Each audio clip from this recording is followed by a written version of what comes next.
Hey Pokè Peeps, so today I just wanted to go back and rehash the simple dance team that I was playing with yesterday.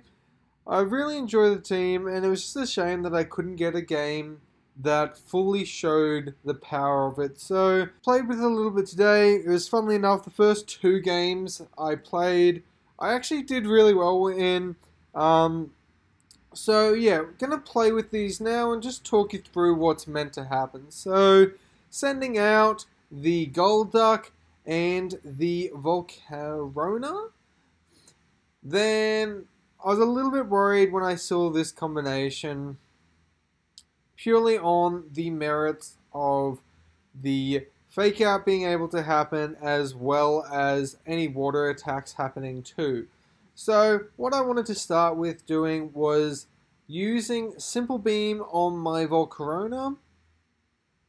And then I did go for a Quiver Dance with the Volcarona, but obviously the Fake Out negates my ability to move, and then I'm flinch for a time being.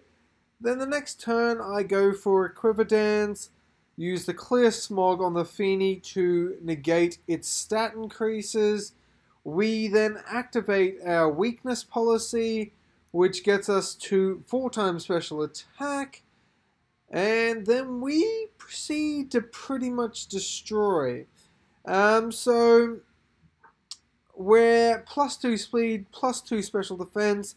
That's a very strong Feeny. Probably max special attack if I wasn't thinking too bad. And then I've realized that my priority is to KO the Feeny at that point, because it's the only mon that can hit me with super effective, unless it's running Hidden Power Rock.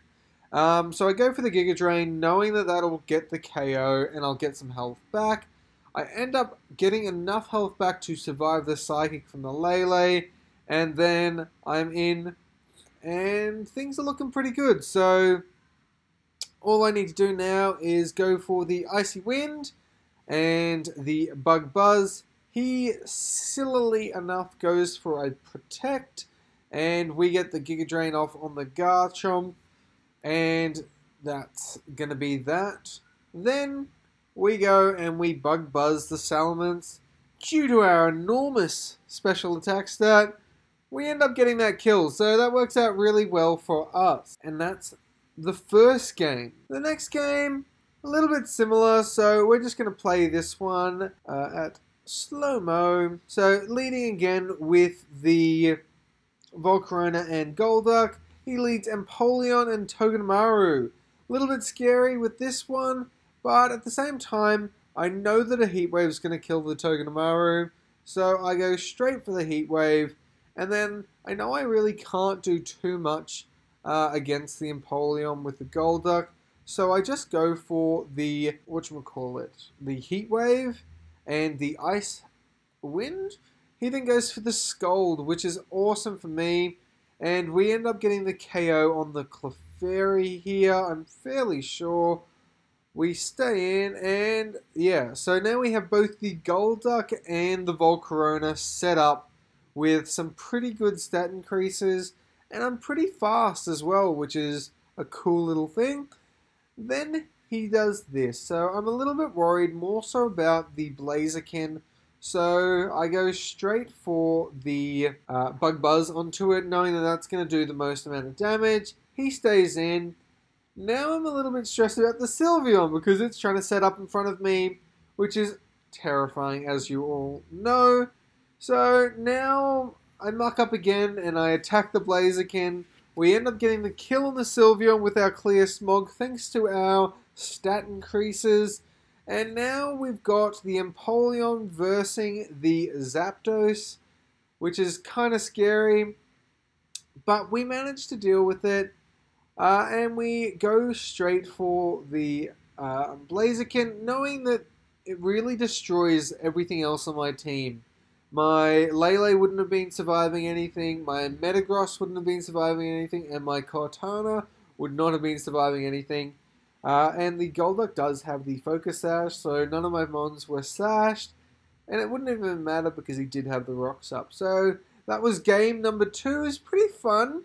Now, game number 3 was a little bit ridiculous, but at the same time, was pretty fun. So, leading again with the Golduck and the Volcarona. Go for a Quiver Dance. Go for a Simple Beam, I'm fairly sure. And turns out he's doing exactly what we're planning to do. I definitely did misplay this a little bit. Going for the Psych Up with the Golduck, I think, next turn. But we are definitely going to die to the +4 Linoon. We end up getting that out. So there's a threat mitigated, which is awesome. Then we send in our Lele.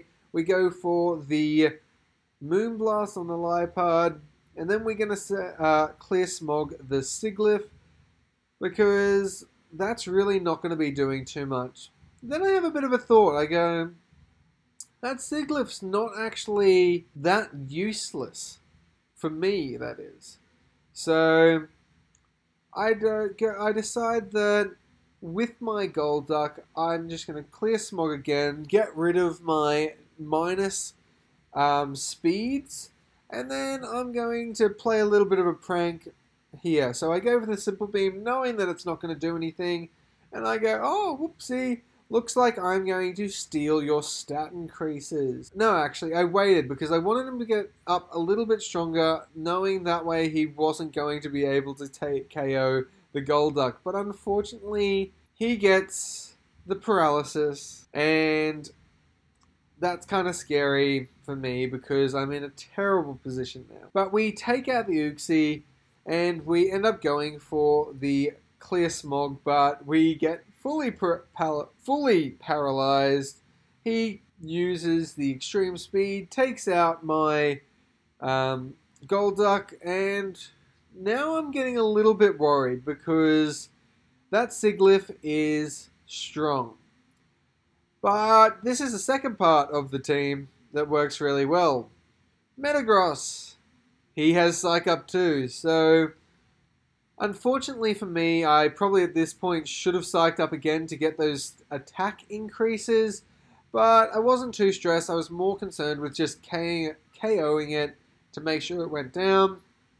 And then at this point, it goes down, and the Shuckle's going to die to one of the next attacks, so he quits out. But I'm pretty sure that was a interesting look at the that team dynamic. It works really well. It's a lot of fun to play with. If you've ever played with it in the past or have used a similar strategy, let me know in the comments down below. Leave a like, comment, and subscribe if you enjoyed today's video. As always, bye!